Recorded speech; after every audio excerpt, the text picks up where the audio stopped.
What's up, everybody? Now today we're going to do something a little different. I'd like to look at one of my favorite game publications, which unfortunately is not around anymore, and that is Super Juegos. Now this is a game publication from Madrid in Spain, and it was one of my favorites back then, and one of the best publications because this is actually one of the few magazines that actually is written by people who are serious about games. They're totally unbiased and very objective, and it's a shame that this game publication is not made anymore. Now this particular number is from March 1997, and this is one of my all-time favorite numbers because it featured several of my favorite games which were just being announced at that time. Let's open this up. Most of you are likely familiar with publications like Electronic Gaming Monthly or Nintendo Power, and this may seem a little bit mystifying for you because it's a completely different language and a completely different country, but this is actually one of the best game publications ever made.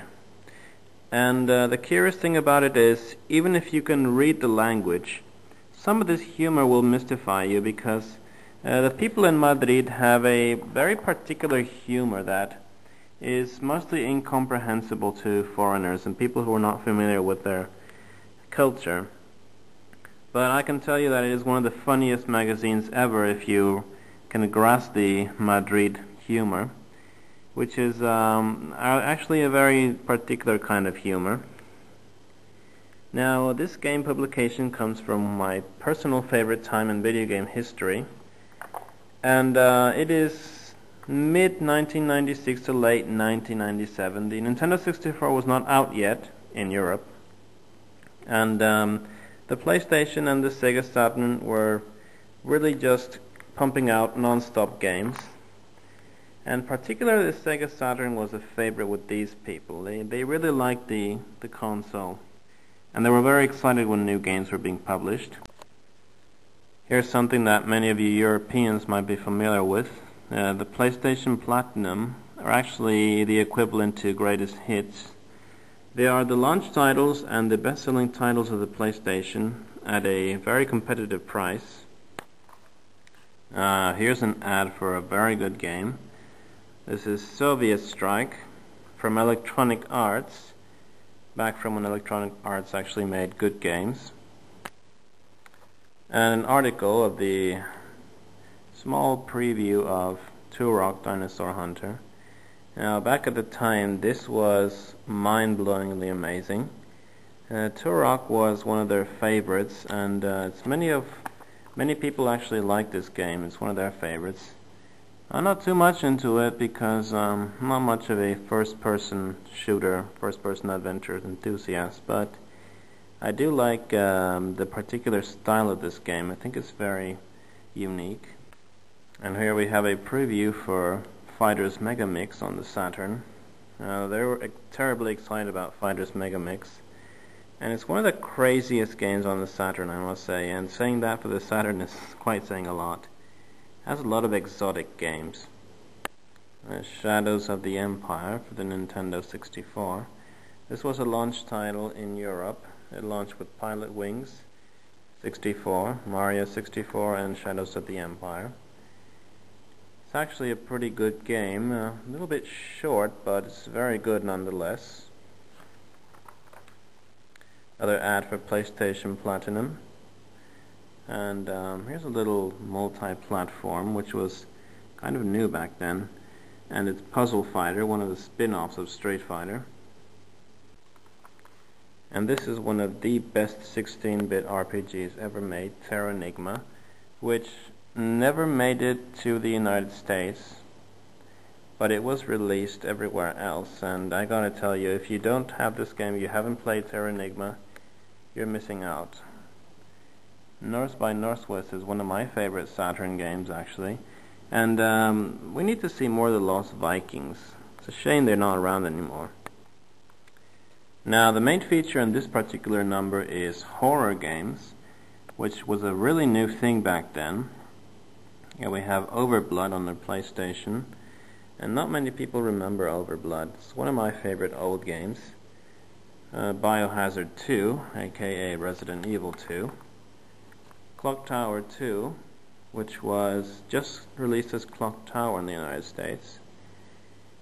And here's one of the most creative games I've ever played, and one that has not been emulated since then, Technos Deception.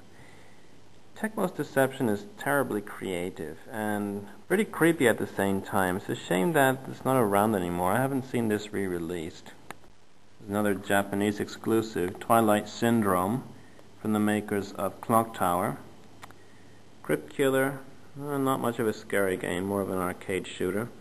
And The Amazing Enemy Zero. Enemy Zero, as many of you may know, is a masterpiece from Kenji Eno. And it was heavily inspired by Alien, the first film, and Kingsfield. Now, Kingsfield is hands down my favorite first-person RPG ever made. It just blows the hell out of anything else. And yes, Skyrim, I'm looking at you.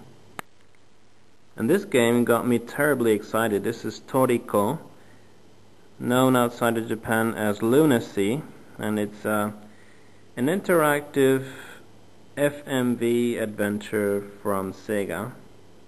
It's a very creepy and very moody game, and an advance for the very first Persona.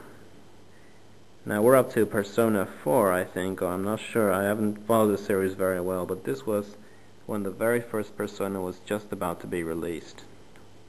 It's come a long way. Here's a curious one. This was D2 for the new console M2. It's going to be a successor to the Panasonic 3DO. Unfortunately, it never got released. Into the Shadows from Scavenger. Scavenger is one of the companies that made the best games on the Sega Saturn, and also some on the Mega Drive, but unfortunately it gone the way of the Dodo. Seriously, what happened to Scavenger? Shadow Tower from Software, makers of Kingsfield and Armored Core. Another creepy game. City of Lost Children from Psygnosis, back when Psygnosis was Psygnosis and they made good games for every platform. Unfortunately, Sony bought them out and they kind of gone astray since then. And of course, Legacy of Kain. It was just being released back then. As you all know, Legacy of Kain is one of my top 5 best games ever made. And the game that got me terribly excited, and this is actually where I first heard about it. This is Dark Savior.